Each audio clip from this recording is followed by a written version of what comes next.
Salut à toutes et à tous, aujourd'hui on se retrouve pour une vidéo qui va être mes lectures récentes, mes lectures de janvier. Donc voilà, il n'y a pas beaucoup de livres parce que janvier cette fois-ci... L'année dernière j'avais lu 17 livres en janvier, rendez-vous compte. Et cette année je n'en ai lu que 5.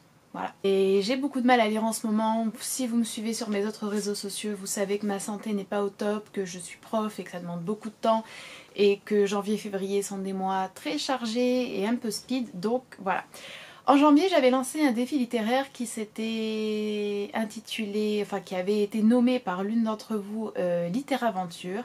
Il s'agissait en fait de lire des œuvres qu'on avait l'habitude d'écarter un petit peu de nos bibliothèques. Donc il y avait un livre de science-fiction ou de fantasy, un livre de l'Antiquité, un livre de l'époque médiévale, un livre du XVIIe ou du XVIIIe, et un livre de littérature contemporaine. Donc c'est vrai que ça correspond vraiment à ce que moi personnellement je ne lis pas beaucoup, mais je vous avais également demandé sur Instagram quelles étaient les catégories que vous aviez peu l'habitude de lire et ça se rejoignait assez souvent. Il semblerait qu'on soit beaucoup à aimer le 19e et le 20e. Personnellement le 19e ça restera toujours je pense mon siècle préféré en littérature, le 20e suivant de près grâce au surréalisme, mais voilà. J'ai en tout cas, avant de vous parler plus en détail des livres que j'ai lus, j'ai vraiment apprécié ce défi. Ça m'a fait très plaisir en fait de lire des choses que je n'ai pas l'habitude de lire. J'ai vraiment apprécié l'ensemble de mes lectures. J'ai apprécié d'avoir dans un seul mois en fait des univers aussi différents les uns des autres, des thèmes, des styles, qui est vraiment varié énormément. C'était extrêmement intéressant. Maintenant, je vais pas vous mentir, c'est vrai que ça m'a demandé un petit effort dans le sens où c'est pas des lectures pour la plupart qui m'ont prise comme peut le faire un livre du 19e ou un livre surréaliste. Il a fallu quand même que je me force parfois un petit peu, mais à mon avis, c'est aussi une question d'habitude.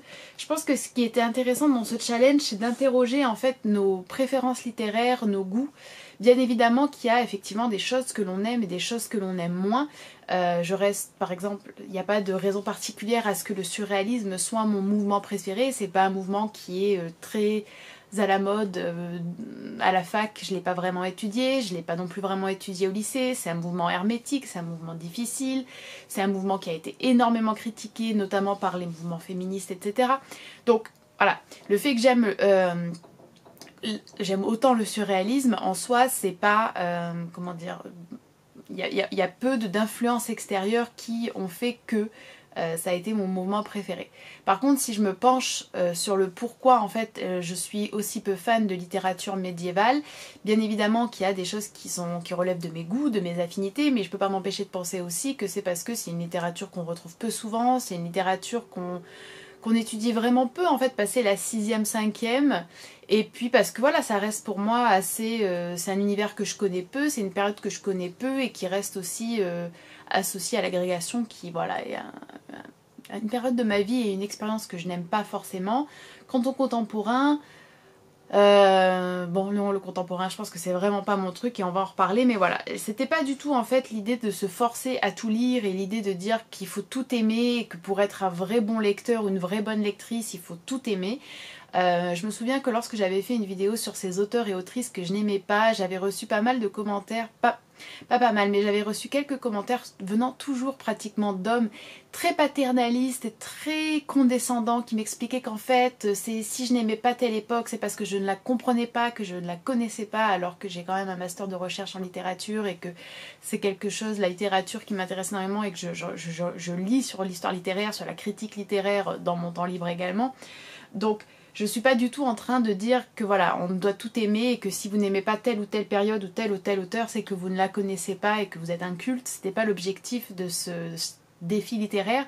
Toutefois, il faut quand même bien garder à l'esprit qu'il y a effectivement des modes dans la littérature, dans ce que l'on nous enseigne, dans ce que l'on met en avant.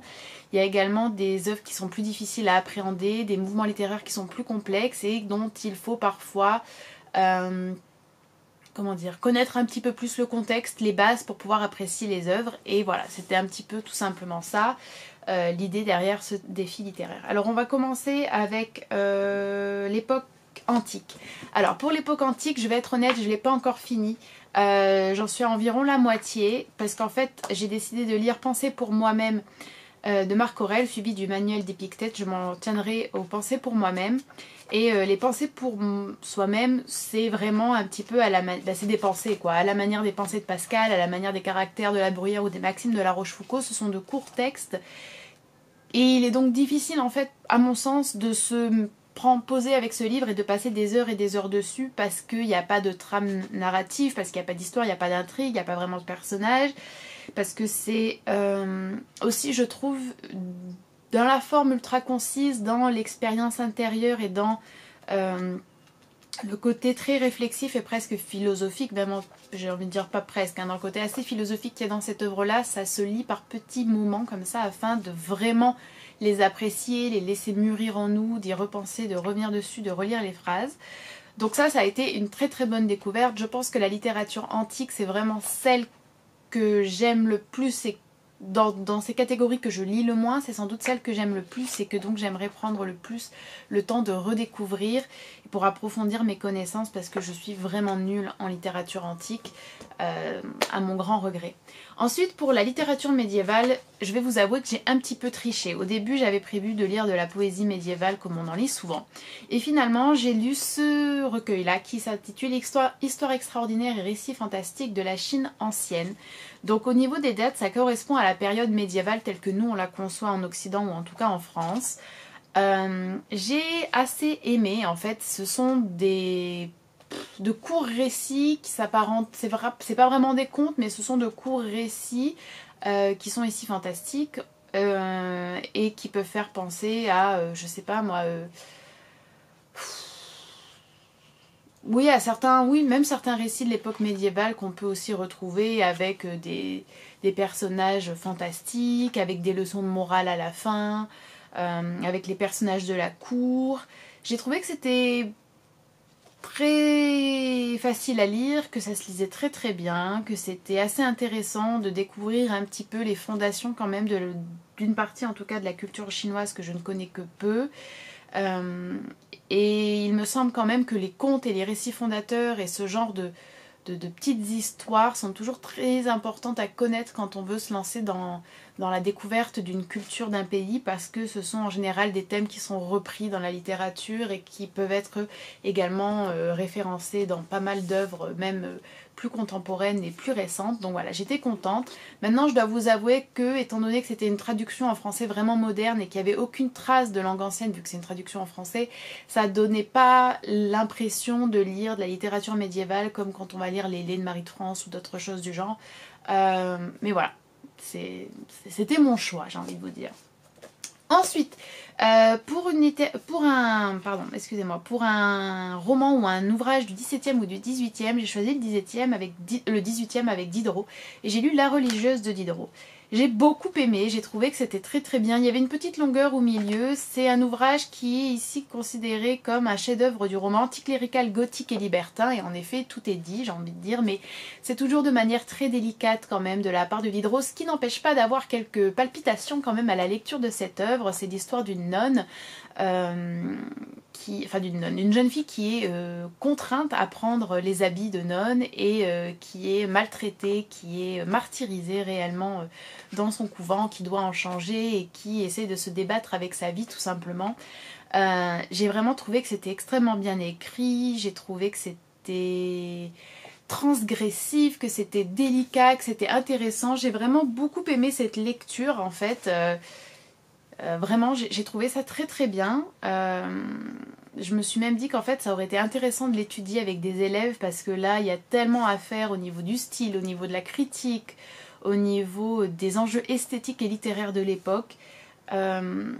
C'était très très très intéressant. Si vous aimez tout ce qui est un petit peu transgressif en étant subtil et tout ce qui amène clairement au libertinage, je vous conseille fortement La religieuse. C'est vraiment un très bon livre, j'ai adoré cette lecture.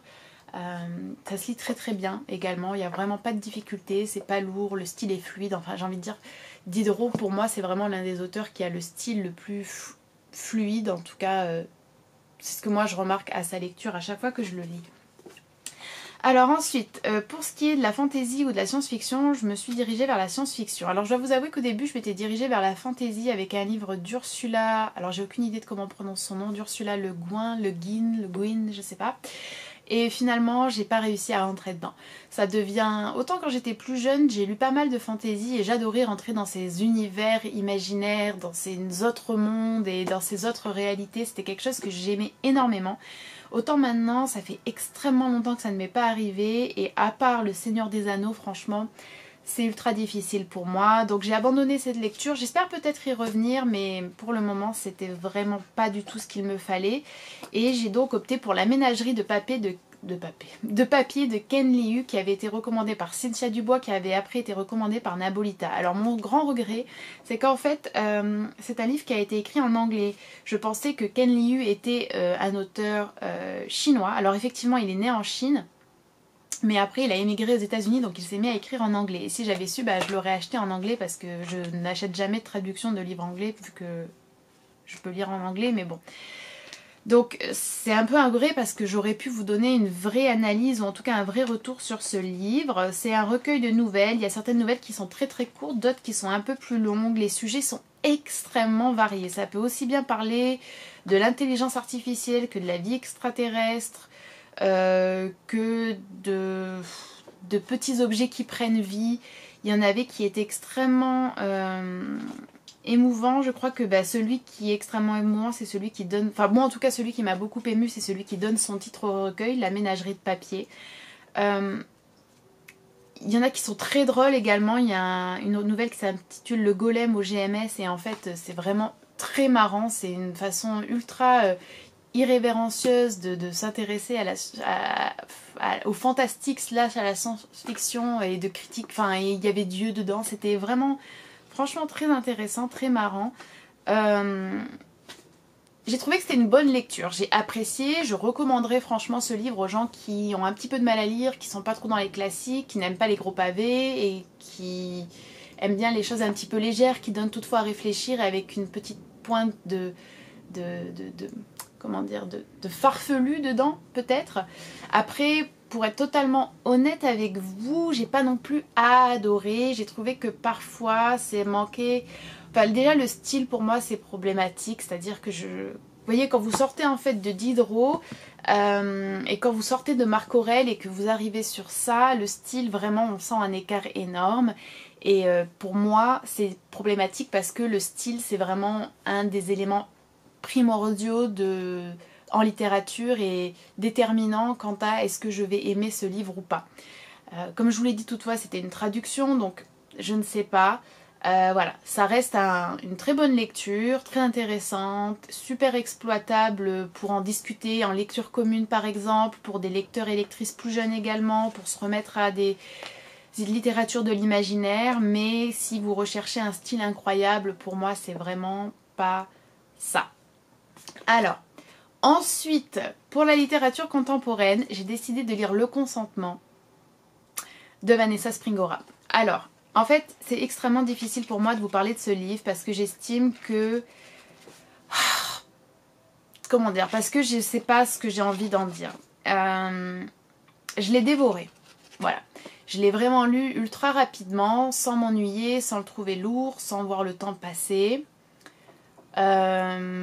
J'ai trouvé que le ton adopté était très intéressant. J'ai trouvé que la manière de parler, pourtant d'une expérience aussi perturbante, douloureuse, stigmatisée, stigmatisante, avec les répercussions que ça a eu, j'ai trouvé que c'était admirable de pouvoir en parler comme elle en a parlé, en étant effectivement également dans les émotions, mais beaucoup dans le factuel, dans la dénonciation sans revanche et sans haine, ou en tout cas sans haine qui transparaît dans l'écriture. Pas que ce soit forcément négatif, mais j'ai trouvé que c'était vraiment remarquable et que ça apportait quelque chose au livre.